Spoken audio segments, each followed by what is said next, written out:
So first, let's start with what I have on my doorstep.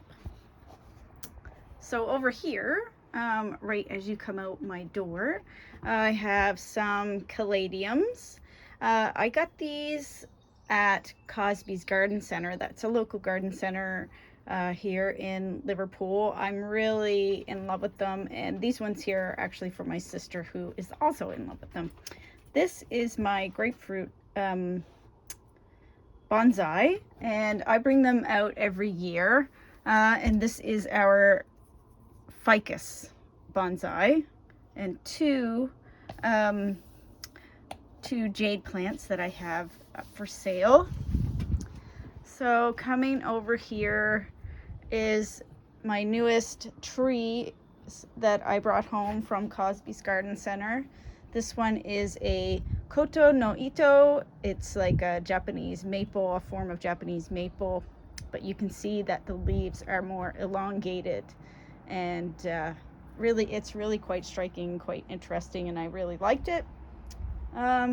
Over here I have sage. Of course, I use sage in my soaps, but I also want to use it in shampoo bars down the road. Rosemary, of course, we all know about the rosemary mint shampoo bars, which I recently partnered with Hal Bay to use Hal Bay beer in those. So that's my rosemary. I try to use ingredients that I can grow or I can forage for. So that's really important. Up here are just some clippings of my boxwood, some lemon balm that I'm growing for a friend, some coleus, a coleus clipping that I had up for sale, and some coleus that was gifted to me by a good friend. This is my dogwood tree that I got as an award for volunteering here in my hometown, and it is called Scarlet Fire. I really liked the shape of the blossoms on it, so we're going to be planting that tonight. Over here is moonflowers that I got from another good friend. I grew those from seeds. More coleus that I got from the same friend, actually. I just really like the colors, and it's just a nice plant to have around. I have some golden oregano that was donated to our fundraiser. More sage. And here I have some just welcoming planters that I planted out. Some there and some here. Some thyme. Thyme is important. I make a thyme tea, which I like to use the lemon thyme and the English thyme for that. That's really good for sore throats, but I also want to use it in some other products too. My lemon verbena, that's very good. I use that in my dishwashing bars. There is my giant boxwood. Sophie likes to chase hornets and things. This is my biggest garden, my first garden, and it's not the biggest anymore. It used to be the biggest. This right here is a well crock underneath all of that cranesbill. And I had some daffodils in here and tulips. There's an azalea there. I have some daylilies here, and this is where all of my really growing my own herbs started, with this chamomile and the strawberry mint and catmint here. I have resident garlic planted in here, and if you're looking for a natural pest deterrent, I recommend, because I used to get a lot of slugs in here on my chamomile and on my mint. I plant garlic in there and just let it go natural and naturalize, and it keeps the slugs away. And I usually plant it in my peas, although I didn't have any room for any this year. So that's all strawberry mint right down there, and catmint, and garlic. Pansies. Those were my daffodils that came from my family homestead in Chelsea. Oh look, there's a nice little bee resting. He's in the shadow there. You can see him. Under there you can see there is more mint, and over on the other side is my biggest patch of chamomile. I have a little patch here that just decided to spread more mint. My Japanese maple, my Japanese red maple. Creeping thyme. I planted my own golden oregano. These are daylilies, tiger lilies, I think. This is winter savory. Sophie, come. This is winter savory. It's like summer savory, but it's a lot milder, a lot more mild. This is my biggest patch of chamomile, which is starting to bud out. You can see right here. So I'll be harvesting those daily. I come and pick the buds. And some more strawberry mint. So over here, I put out the majority of my tomato plants this summer. I put out front, which I have a lot more tomato plants this summer than I've ever had in my life because I grew them from seed. These are called Gardener's Delight, and they're a variety of cherry tomatoes that are bred to be really sweet. And you can see that they're budding out. And there's another variety here. I think it's Pink Princess, but I'm not really sure. I like cherry tomatoes, and the guinea pigs really like cherry tomatoes. So saves me money on buying them and myself cherry tomatoes. These are nasturtiums that I'm growing for tea. I want to make a tea out of them. I don't see many people doing that, so it's going to be kind of an experiment. It's my Rose of Sharon, and the deer chomped this right off last year, so I'm surprised that it came back, and I'm really happy. This is my original patch of lavender. I bought a tiny little lavender plant at the church sale in Milton many years ago, probably 20 years ago, and that's where this came from. It's English lavender, and it's, as you can see, budding out, so I'll soon be harvesting this. This usually gives me at least 2 harvests off of it.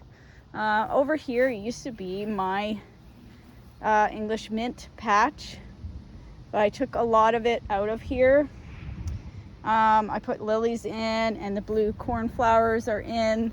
They're a real attractive flower for bees, and the hummingbirds like it. These are my white roses. This variety has a lot of scent in the petals, so you might have seen pictures of me harvesting these to use in product. Here's Sophie. Come here, Sophie.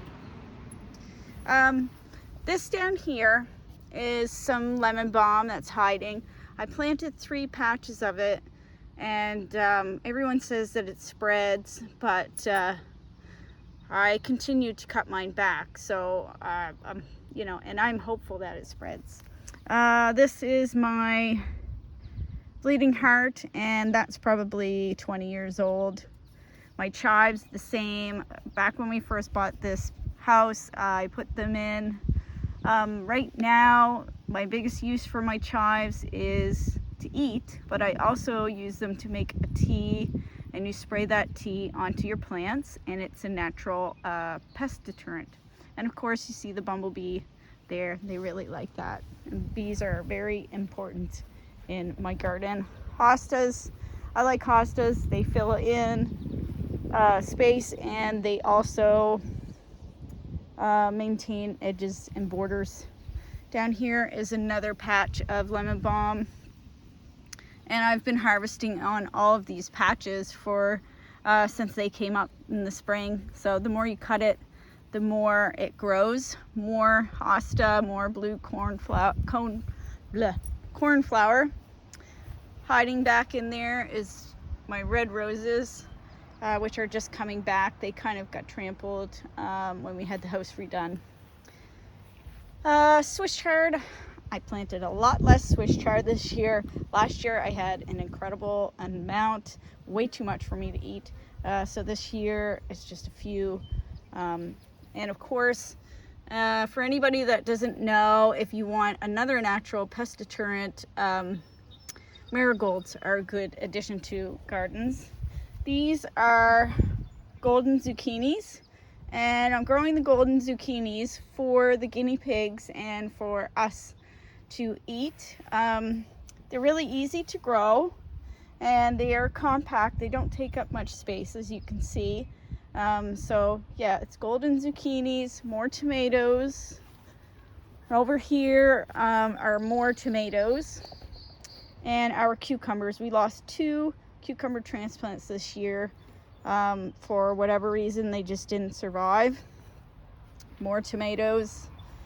Lilac there. I'm not sure what that's called, but I planted it there to cover in this area when people were looking from the front yard. Wild roses grow here. This is like a vacant lot next to us. These are hydrangeas. They were here when I moved in. Over here are our potatoes. So we have 3 bins of potatoes. 2 of them are here. And these are seed potatoes that I got, a white seed potato I picked up at Cosby's Garden Center. Of course, I put in marigolds in there. Over there is a patch of sunchokes that the birds have deposited and that are spreading, but I'm leaving them grow. They're a valuable food source for birds, and people can eat them too, so I'm researching that. Here's my lilac bush that I harvested my lilacs off of this year. It really went crazy. My pea patch, this is probably up, 2-3 feet. I love peas. I love to eat them right off of the vine. These are flowering out. I plant my peas really early and then just cover in the case of frost. And I plant successive plantings of peas. So there's 2 plantings of peas in here. And then over here, this is a dragon's tail willow that has some disease that I'm not sure about. But we've got to cut it back. There's a huge bumblebee over there on the lupin, if you can see. I just love being out here, and the bumblebees are around, and it's just so calm. These lupins were here when we moved in. My pink roses, Chris got me one year for our anniversary. Hyssop I used in some soap already. It has a really unique smell, and it's also very valuable for your skin, and it's very valuable as a tea. I have these irises, more hyssop there, a cedar. That's my husband's. He really likes that little tree. These are my black hollyhocks, which are a valuable food source for our bees. More hostas, also valuable for our bees. More hyssop here. I try to fill in every space that I can. Blue cornflowers. These are bee balm. All in here is bee balm. Some sedum. Mint. I have a lot of, this has become my residential mint garden. So all of this is all English mint in here.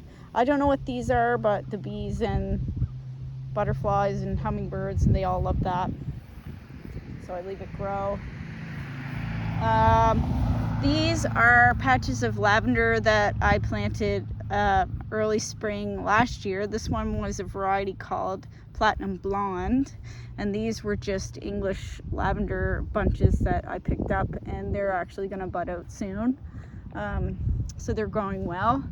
That is my English mint. I go in there, I cut it all down. This is my azalea that is a real showpiece in the garden. it was here when we moved here, and we just cut it into a bonsai shape.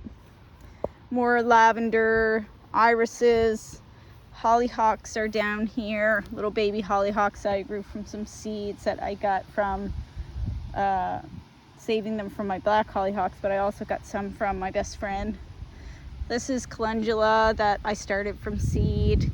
I can't remember what this is, but it's just a flower that I stuck in there. This is my ginger mint that I found this year.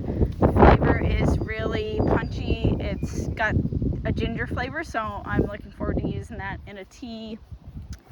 This is some red bee balm, the Monarda Fireball. Anyway, the birds ate it this spring. Those little starlings that live in the power pole next to my garden, they ate it, but it seems to be coming back. You can see the little sprouts there. I've got more calendula here. Milkweed I grew from seed this year. More calendula, more irises, more lavender, more hostas. My white bleeding heart is another showpiece in my garden. It really shows up well. I love my lilies. Anything that attracts bees and hummingbirds I really like. This is all mint, and that's the front. So if we come around, and I think we're actually going to be extending this garden so that it comes out straight. Not sure what we're going to put in there, but I'm sure we'll find something. So if you come back this way through our little fence line, there's another tomato. We use our space creatively, and I do most of my gardening in containers, especially for vegetables and things that I'm, then I don't have to have a plot of land that's empty for fall and winter. This is our water catchment. We catch water that comes off of our roof way up there. And so far I've had enough water from doing this and in this barrel that I have not had to break into using my my rain barrels yet. And I'll show you those in a minute. Over here my carrot patch, and it's looking pretty sparse, which worries me. I feel like I should have more carrots up by now, and of course there's marigolds planted in there to keep pests away. This is my high bush blueberry. As you can see, it's probably, and that's my honeysuckle tree right there. You probably saw a video earlier this year from that. The bees are crazy about that bush. It doesn't have a smell, it doesn't have a flavor, but it really attracts the pollinators. So yeah, here is my high bush blueberry, and Sue Schwinnard has high bush blueberries, and she gave me this bit of information because her blueberries are always beautiful and big and delicious. So she says pile up pine needles at the base of your blueberry plant as high as you can, and then in the spring they are compacted down. That gives nutrients to your blueberry bush, and you end up with a bumper crop like we are going to have. It's absolutely full. You can see big blossoms and lots of blueberries on there, and we will soon need to put the net over it. I had to put a net over it. The birds almost ate all my blueberries, and I love to eat my blueberries, so I don't mind sharing a few, but not all of them. So I put a net over it last year. It worked really well. It's just a very flexible fishing net. The birds can't get caught in it. It's springy. It springs back. This is our onion patch, and there's 100 onions in here. We are big onion eaters. We eat onions with almost every meal.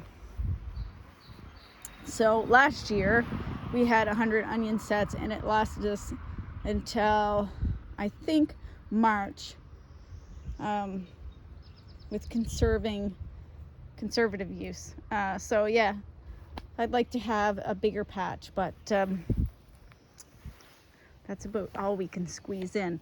Over there is my greenhouse, and that's the new addition to the homestead, and it's been very valuable this year. I started all my zucchini, my cucumbers in there, my peppers and tomatoes. Everything started in here. So I left my peppers in here, and I think that I might leave them in here to grow. There, as you can see, they're all there, and they're just bell peppers, different colors. I like to eat peppers.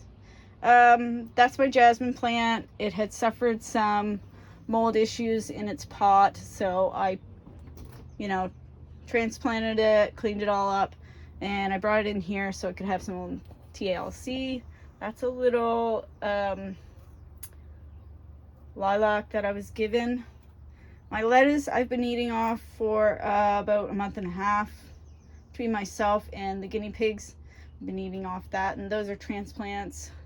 That's some rosemary that I started from seed, and unfortunately it's just not doing very well, and it never did. So I don't think I'll bother doing that anymore. I actually know how to keep it overwintered now. More peppers. These are some of my tropical trees that I brought out here just to give them a boost. This is mango, Spanish lime, this one's lychee, and this is actually an Arabica coffee plant. Kale for the guinea pigs, more peppers. That is my lemongrass.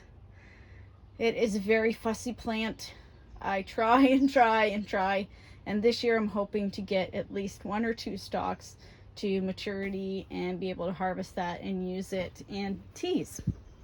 So that's all that's left in here other than empty pots. And then if you come over here, you'll see we've used our slope of the roof of the greenhouse and put a gutter on there, and that drips down into this barrel, which when the hose is hooked up, that barrel feeds that barrel, and these are both full. I have not used any water out of these yet. So it's really successful, and I'm very happy with our rain barrels. There's a little spout right there. I put my watering can there, and I've watered everything in this yard like that with a big watering can. These are some of my clematis. These are really originally planted. I planted those probably 20 years ago. Old school bleeding heart, nasturtiums that I want to use for tea. This is the sisters willow and wisteria. They grow together in a symbiotic relationship. When we bought wisteria, we thought she was a tree, a wisteria tree, and it turned out she was a vine. So then we had to figure out where to put her. Wisteria is very strong, but she and willow seem to get along really well. This year I don't think we're going to get any blossoms, but when we do, it is magnificent. It's a canopy of blossoms back here, and you can see the birds. The birds really enjoy the use of the sisters.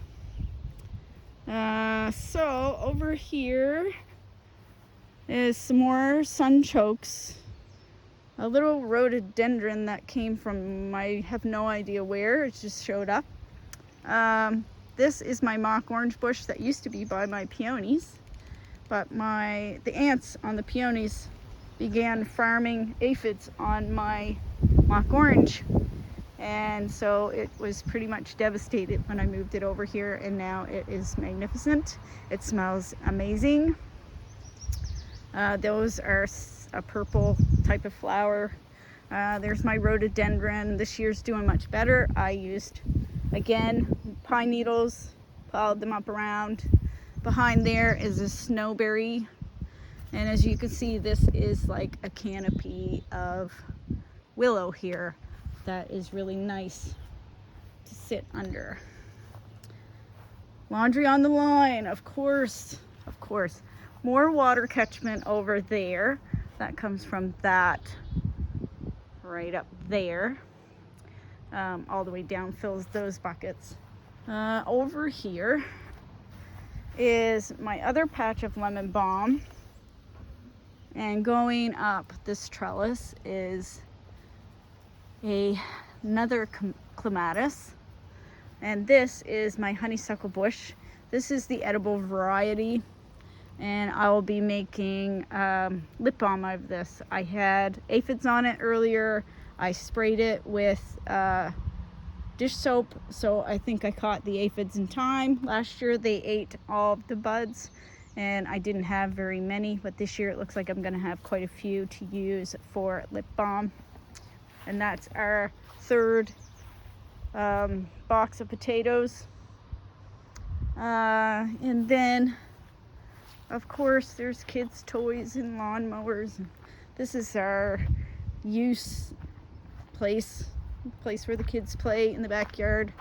Coming over this way, we had the driveway paved last summer, so we needed to replant this slope. I put clover here because I'll be harvesting this, and also because it's a more beneficial ground cover than just grass.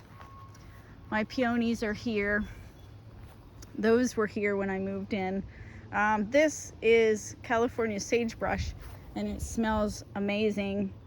It has like a perfume type smell with like, it almost smells like bergamot to me. I have to figure out how I can use it. That's a butterfly bush right down there. And back over here is the chestnut tree. Oh, there's more. Another method that we use for water conservation is we conserve all the water condensation that comes from our heat pumps. So this is one of the drain pipes that come out from our heat pump. Yeah, there's our chestnut tree. Under it I have some yucca that I was given. Hopefully those come back next year. And some new hostas that I stuck in there. More clover I planted all along here. Like I say, clover is more beneficial to the environment than just grass. So it's nice to be able to introduce some more of that into our lawn. But as you can see, our lawn is not just grass. It is a lot of different species of plants. And it is also where I get my plantain and my dandelions.